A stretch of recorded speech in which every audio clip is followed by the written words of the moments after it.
അസ്സലാമു അലൈക്കും വറഹ്മത്തുള്ളാഹി.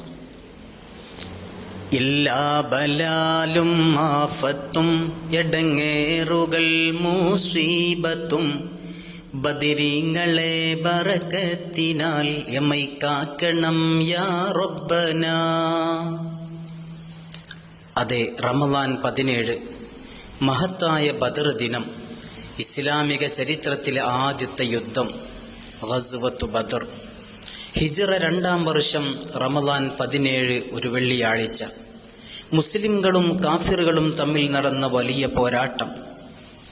സർവായുധ സജ്ജരായ ശക്തന്മാരായ 1000-ഓളം വരുന്ന കാഫിറുകൾക്ക് നേരെ 313-ഓളം വരുന്ന നബിയും സഹാബത്തും നേടിയ വിജയം. മുസ്ലിംകൾക്ക് ആയുധവും ആളുകളും കുറവായിരുന്നിട്ടും അള്ളാഹുവിൽ അവർ തവക്കുലാക്കി അവരുടെ ഈമാനിന്റെ ശക്തി കൊണ്ട് ഈ ചെറിയ സംഘത്തെ അള്ളാഹു സഹായിച്ചു. അന്ന് ബദറിൽ മുസ്ലിങ്ങൾ വിജയിച്ചിട്ടില്ലായിരുന്നുവെങ്കിൽ ഇന്ന് ലോകത്ത് അള്ളാഹുവിനെ ഇബാദത്ത് ചെയ്യാൻ മുസ്ലിങ്ങൾ ഉണ്ടാകുമായിരുന്നില്ല. ബദരീങ്ങളിലൂടെ ഇസ്ലാമിനെ അള്ളാഹു നിലനിർത്തി. ബദരീങ്ങൾക്ക് അള്ളാഹുവിൻ്റെ അടുത്ത് വലിയ സ്ഥാനമുണ്ട്. ഇൻഷാ അള്ളാഹ് ബാക്കി വരുന്ന ദിവസങ്ങളിൽ തുടരാം.